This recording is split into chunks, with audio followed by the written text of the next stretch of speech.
Selamat pagi dan shalom. Kita kembali ada dalam persekutuan umat yang beribadah di pagi ini. Bapak dan Ibu, saudara-saudari yang dikasihi Tuhan, mengawali khotbah ini saya hendak menyampaikan satu pernyataan penting kepada kita, bahwa perjumpaan dengan Allah dalam keluarga bukan sekedar perjumpaan biasa, melainkan memiliki nilai yang tidak pernah dapat diberikan oleh dunia. Sehingga perjumpaan dengan Allah patut kita lakukan, dihargai dan disyukuri. Sebab perjumpaan dengan Allah di dalam keluarga akan mendatangkan kebaikan dan berkat yang tak habis-habisnya. Dan sebaliknya, jika ada keluarga atau orang yang tidak menyediakan waktu untuk berjumpa dengan Allah, berarti berkat-berkat Allah akan menjauh dari hidupnya dan dalam keluarga itu, bahkan hidupnya menjadi sia-sia.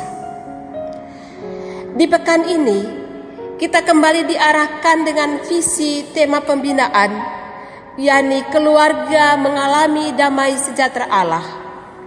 Dengan landasan firman Tuhan di dalam Alkitab yang dibacakan dari kitab Yesaya pasal 48, ayatnya yang ke-17 hingga ayatnya yang ke-22.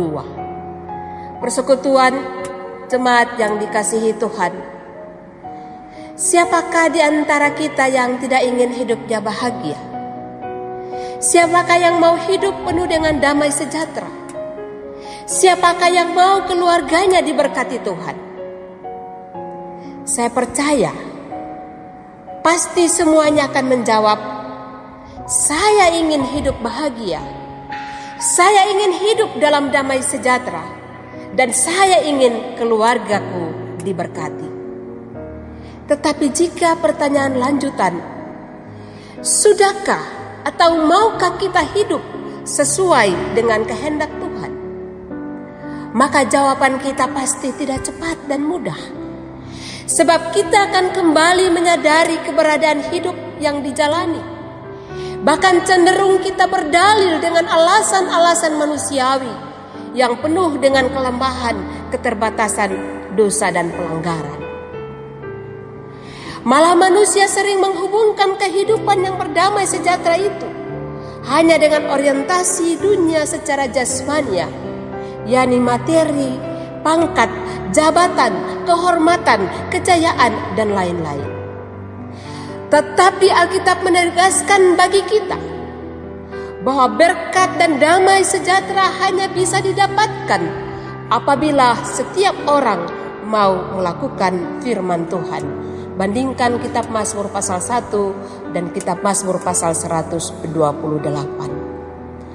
Persekutuan jemaat yang dikasihi Tuhan, melalui bagian bacaan Alkitab pagi ini,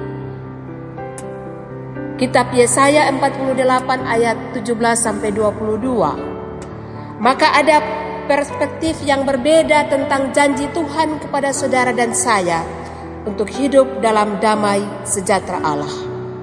Yang pertama dari ayatnya yang ke-17 hingga ayatnya yang ke-19, beginilah firman Tuhan, penebus yang Maha Kudus, Allah Israel. Akulah Tuhan Allahmu yang mengajar engkau tentang apa yang memberi faedah, yang menuntun engkau di jalan yang harus kau tempuh. Sekiranya engkau memperhatikan perintah-perintahku, maka damai sejahteramu akan seperti sungai yang tidak pernah kering, dan kebahagiaanmu akan terus-menerus berlimpah seperti gelombang-gelombang laut yang tidak pernah berhenti. Maka keturunanmu akan seperti pasir, dan anak cucumu seperti kersik banyaknya. Nama mereka tidak akan dilenyapkan atau ditiadakan dari hadapanku. Jadi yang dapat kita maknai adalah langkah awal untuk mengalami damai sejahtera adalah meyakini dan mengakui kuasa dan kasih Allah di dalam kehidupan kita, serta memperhatikan dan mendengarkan perkataan dan firman Tuhan untuk menuntun perjalanan kehidupan kita. Bapak, Ibu, saudara-saudari, sikap memperhatikan dan mendengar menjadi hal yang penting. Sebab dengan sikap seperti itu, kita akan mendapatkan hal-hal yang baik bagi hidup dan masa depan kita. Sikap memperhatikan dan mendengar akan menjadi ruang untuk membangun kekuatan kehidupan bersama. Kita saling menghargai, saling menopang, saling membantu, melayani dan mengasihi, serta membentuk atmosfer kehidupan untuk mewujudkan hal-hal yang baik dan berguna yang berkenan dengan kehendak Allah.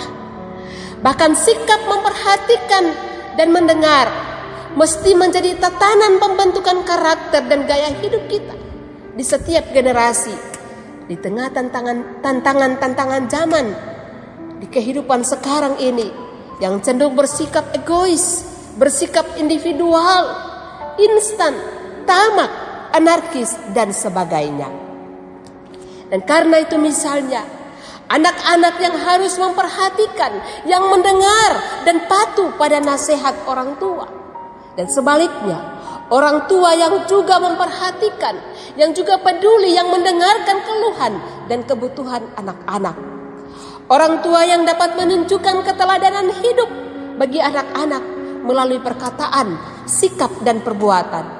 Tentu hal ini sangat berdampak bagi upaya menghadirkan damai sejahtera Allah di dalam kehidupan bersama di tengah keluarga, atau di tengah kehidupan sebagai masyarakat yang harus memperhatikan, harus mendengar berbagai peraturan dan ketentuan-ketentuan dari pemerintah dan gereja untuk mengatur tertib hidup, termasuk ketika saat ini dalam kondisi ancaman pandemik virus corona.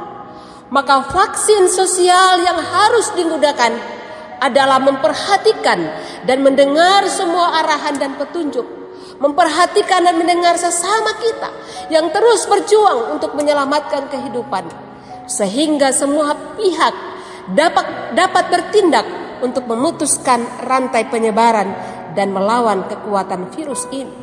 Supaya kita jangan sampai menjadi orang-orang yang menjadi status OKM alias orang kepala melawan, orang yang berstatus OKB atau orang kepala batu, ataupun kita berstatus OTP atau orang yang tidak peduli.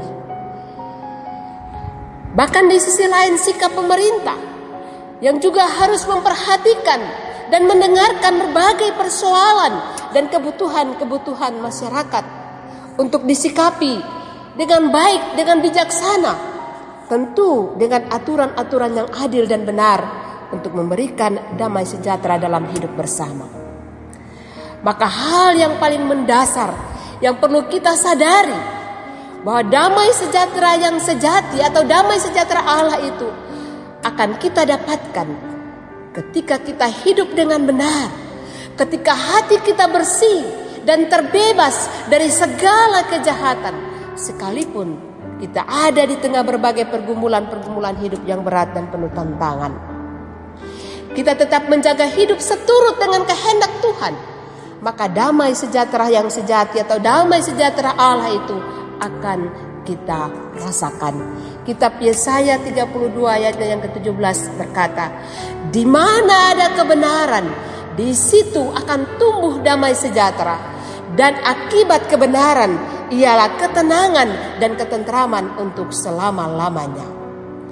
Persekutuan yang dikasihi Tuhan, hal yang kedua dari ayatnya yang ke-20 hingga 22 yang hendak menyatakan bahwa sumber damai sejahtera adalah Tuhan melalui penebusan dan penyelamatannya, dan menjadi jaminan untuk Israel dan setiap orang percaya hidup dan berkarya di dalam penyertaannya. Dengan menghadirkan damai sejahtera Allah di dalam kehidupan yang penuh penderitaan, di tengah berbagai kesulitan, tantangan dan ancaman, maka Allah tetap menyertai kita. Allah tetap menghendaki agar dimanapun kita ada dan menjalani hidup ini, kita menghadirkan, kita mengupayakan damai dan kesejahteraan hidup, dan itu menjadi panggilan iman kita. Yeremia pasal 27 ayatnya yang ke-7 yang bersaksi, usahakanlah kesejahteraan kota dan berdoalah untuk kota itu, sebab kesejahteraannya adalah kesejahteraanmu. Dan di dalam Roma 12 ayat 8 berkata, kita harus hidup dalam perdamaian dengan semua orang.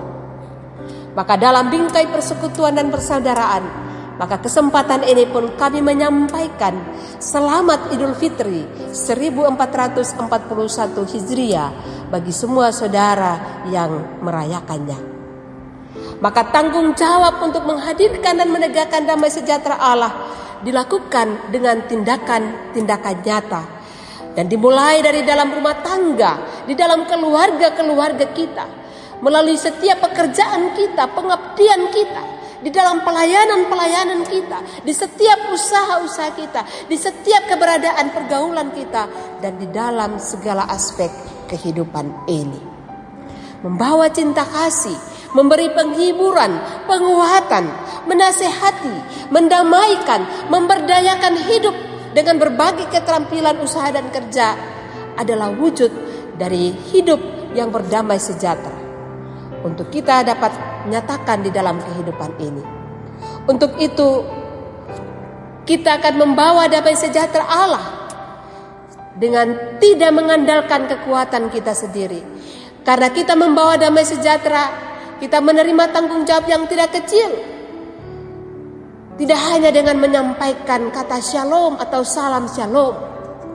Dan untuk itu kita bisa disanggupkan asalkan kita mau mengandalkan tuntunan Roh Kudus dan firman Tuhan, agar kita dimampukan dan dikuatkan untuk hidup di dalam ketaatan kepada Tuhan, dan kita diberkati dengan damai sejahtera Allah dan menjadi saluran-saluran berkat dalam hidup ini.